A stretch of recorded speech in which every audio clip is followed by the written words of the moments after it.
حسين علي أمانته meesha ka imaaday أنت ما تولد جوهر أتى تولد باتية تصومالي أمته إنه واحد يقوى تقرن تصومالي المها إني عشت أباد قرحة توتنتي إنه توتنتي لو ملاينا إنه واحد يقوى أيان ربا ولا ليان أنت صايني عصنا abahood marka goorma weysay أباد وحنا طلب سبتي أو 6 ساعة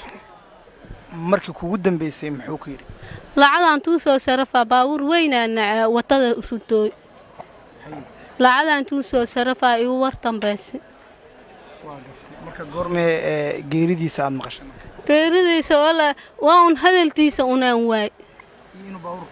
inuu baabuurta meeshana soobaha uu taadnaa marka waqtigu ku soo wacay ma oge mise saac mal ay 8 saac ha hay marka qarax inuu dhacay goormaad maqashay habeentii ha habeentii aan tawarhel maxaa dareentay markaas murudooyin fara badan ha caruurta hadda aad haysato ka war والله إلها وعلم الله أدب مروديسنا Soomaalida inay wax noo qabataan rabnaa aabaha dhintay oo caruurtan dhalay Allah u naxariistay maxaa la yiraahdaa Ciise Cabdi Ciise Cali ha caruurta marka maxay kala yihiin wiil ii tabar maxaa la kala Safiya Cabdi Ciise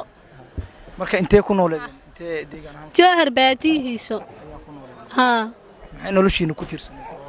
asaan tu tiirsaneen aan waano soo xamaal jiray lacagna sii jiray marka sidee wax u heli jirteen soo wax u heli jiray oo noo sii jiray ha ugu dambeyn maxaa jeceshahay marka dareen iyo saameyn intee leeg ayay ku yeelatay wixii dhacay wala muriyooyin fara badan aan la tulmay haweentiina ma hurto maalintiina ma harsoosana aan u soo jeeda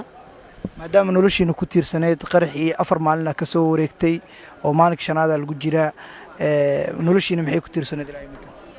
walla ilaaha u cilmi leh waxaan tusoo tisto oo noo soo tiriya si nooleena si yareysana ha baabuurna laamidan soo istaagay baabuura soo qaaday ha waa ma santahay fariinta ugu dambeysay ee dadka Soomaaliyeed dawladdu u diray maxay tahay waxaan u tiraa inay waxay noo qabatarto noo qabatay caruurta iyo tuuriso